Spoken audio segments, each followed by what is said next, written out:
नमस्कार, धर्म ज्ञान में एक बार फिर आप सभी का स्वागत है। ब्रह्मांड की असीम गहराइयों में छिपे रहस्यों को जानने की जिज्ञासा आम से खास हर किसी के मन में होती है। आखिर आकाशगंगा इतनी चमकती क्यों है? सौरमंडल के बाहर क्या कोई और दुनिया भी मौजूद है? दूर से शनि ग्रह के आसपास जो छल्ले दिखते हैं, आखिर वो पृथ्वी पर इर्द गिर्द क्यों नहीं होते? और रात में टिमटिमाते ये सितारे आखिरकार कहाँ से आते हैं जो सूरज के उगते ही अचानक से गायब हो जाते हैं? ये वो तमाम सवाल हैं जिन्हें जानने की कोशिश में लोग खगोलीय विज्ञान से जुड़ते हैं और फिर उसके बाद ब्रह्मांड में होने वाली खगोलीय घटनाओं की भविष्यवाणी करते हैं, जैसे इस बार साल 2022 को लेकर की गई है। जी हाँ, पहली बार वैज्ञानिकों ने इस बात की भविष्यवाणी की है कि साल 2022 में नए तारे का जन्म होगा। साल 2022 में एक शानदार आकाशीय शो लोगों को देखने को मिल सकता है। वैज्ञानिकों की माने तो दो बड़े सितारे आपस में विलय करेंगे और परिणाम स्वरूप विस्फोट के साथ बड़ी मात्रा में अतिरिक्त गैस को उत्सर्जित करेंगे, जिसे एक लाल नोवा के रूप में देखा जा सकेगा। वैज्ञानिकों के अनुसार यह विस्फोट काफी उज्जवल होगा और जिसकी चमक के दायरे के बारे में अभी कुछ नहीं कहा जा सकता, लेकिन हालांकि वैज्ञानिकों ने इस बात का अंदेशा जरूर लगाया है कि यह विस्फोट रात्रि में ध्रुव तारे के समान ही उज्जवल देखा जाएगा। हालांकि इसकी चमक सीरियस और वेगा से थोड़ी कम होगी, लेकिन सिग्नस नक्षत्र में होने वाले इस विलय को 6 महीनों तक लोग अपनी नंगी आंखों से देख सकेंगे। असल में कैल्विन कॉलेज में खगोलीय विज्ञान और भौतिकी के प्रोफेसर लॉरेंस मोलिनर ने कहा, ये विस्फोट बड़ा प्रभावशाली भी हो सकता है और हम इससे पहले कभी नोवा की भविष्यवाणी करने में ज्यादा सक्षम नहीं हुए हैं। इस विस्फोट के क्या प्रभाव हो सकते हैं, हमें इसे समझने के लिए ऐसे ही जोड़ियों का अध्ययन कर रहे हैं। ये एक बाइनरी सिस्टम में मौजूद तारा है जिसे KIC 9832227 कहा जाता है। ये दोनों तारे बड़ी ही नजदीकी दूरियों से एक दूसरे की परिक्रमा कर रहे हैं। इस बाइनरी तारे की खोज केपलर दूरबीन की मदद से की गई है और खोजे जाने के बाद ये पता चला कि ये विलय करने की स्थिति में मौजूद है। ये दोनों तारे कम द्रव्यमान के हैं और साथ ही इनकी अपेक्षित तापमान भी कम है और इसलिए ये लाल नोवा रूप में दिखाई पड़ेंगे। अब लॉरेंस मोलिनर इस नोवा के प्रभाव और इसके व्यवहार को समझने के लिए 2008 में हुए एक नोवा विस्फोट से संबंधित अवलोकन आंकड़े का अध्ययन कर रही हैं, ताकि कुछ सटीक पूर्वानुमान लगाए जा सके। वैसे कहा जाता है कि करीब 13 अरब साल पहले ब्रह्मांड अस्तित्व में आया और ऐसा ये माना गया है कि दो सूर्यों के आपस में विलय होने से ब्रह्मांड में अचानक ये बड़ा सा धमाका हुआ और उसके बाद सृष्टि की रचना हो गई। हालांकि विज्ञान में भी ब्रह्मांड को लेकर कई थ्योरीज हैं, जैसे ब्रह्मांड के इन टुकड़ों के बाद से अंतरिक्ष और आकाशगंगा अस्तित्व में आए और इस रचना में ही हाइड्रोजन, हीलियम जैसी गैसों का निर्माण हुआ। और अपनी जिन नंगी आंखों से हम आसमान में टिमटिमाते तारे देख पाते हैं, उसके पीछे का कारण अंतरिक्ष में मौजूद ये गैस, धूल के कण, हाइड्रोजन और हीलियम गैस के बादलों को बताया जाता है। बहरहाल अब ये देखना बाकी है कि पहली बार वैज्ञानिकों ने जिस नए तारे की उत्पत्ति की भविष्यवाणी की है, आखिरकार वो साल 2022 में सच साबित हो पाती है या नहीं। भारत ने अन्य देशों के साथ मिलकर ऐसा प्रयास शुरू किया है जिससे सौर ऊर्जा का लाभ कम साधन संपन्न देशों को भी मिल सके। केवल सरकार द्वारा 28 करोड़ LED बल्बों के वितरण से पिछले 3 साल में न सिर्फ 15,000 करोड़ रुपए से अधिक की बचत हुई है, बल्कि 7.5 गीगावाट बिजली भी बची है। यही नहीं, 30 मिलियन टन कार्बन डाइऑक्साइड भी कम पैदा हुई है। मुझे लगता है कि अगली टेक्नोलॉजी क्रांति सोलर एनर्जी के स्टोरेज से जुड़ी होगी। संतुलित और सस्टेनेबल विकास के लिए इस प्रकार के स्टोरेज के महत्व को देखते हुए सभी स्टेक होल्डर्स को सम्मिलित प्रयास करना चाहिए।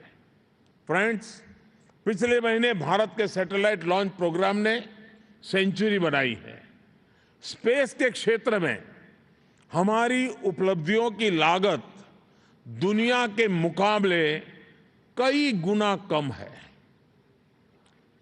भारत का Mars orbital mission Hollywood film की औसत कीमत से भी कम में कामयाब हुआ है।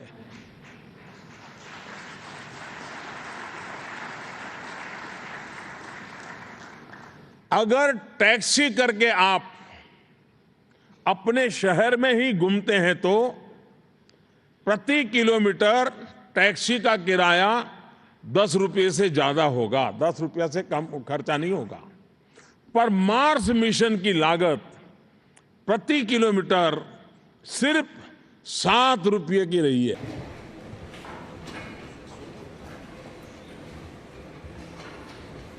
We will rise to the occasion and scale never heights of success.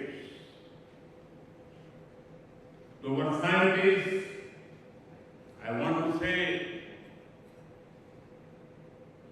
India is with you.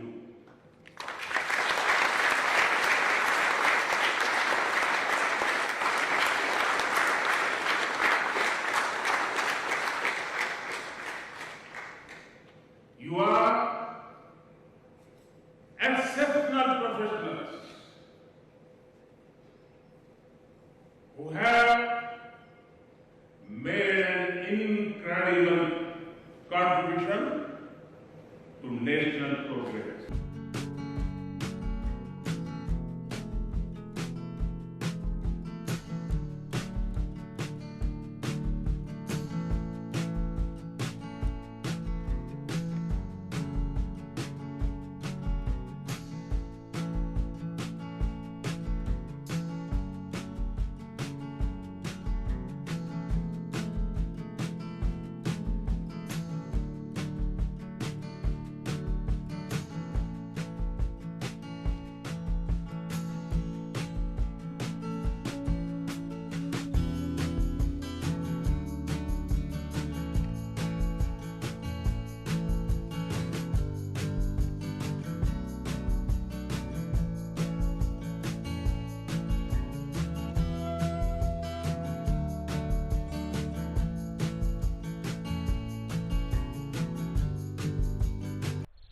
सितंबर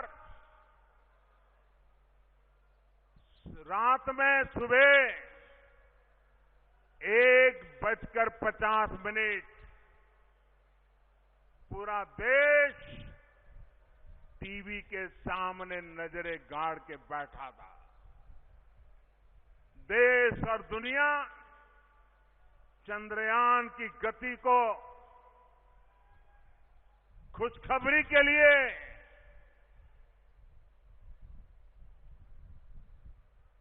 एक नजर से वहां देख रही। अभी होगा, अभी होगा, अभी होगा। 1:50 बाद के 100 सेकंड 7 सितंबर की रात के वो 100 सेकंड, 7 सितंबर की अर्ली सुबह के वो 100 सेकंड मैंने एक और साक्षात्कार किया।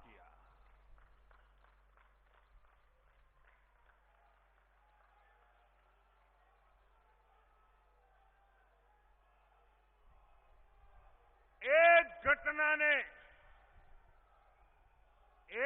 घटना ने पूरे देश को 100 सेकंड के अंदर जगा दिया। एक घटना ने 100 सेकंड के अंदर पूरे हिंदुस्तान को जोड़ दिया। एक ऐसा स्पिरिट, और मैं कहूंगा जैसे स्पोर्ट्समैन स्पिरिट की बात करते हैं, मैं कहूंगा अब हिंदुस्तान में इसरो स्पिरिट है, इसरो स्पिरिट है।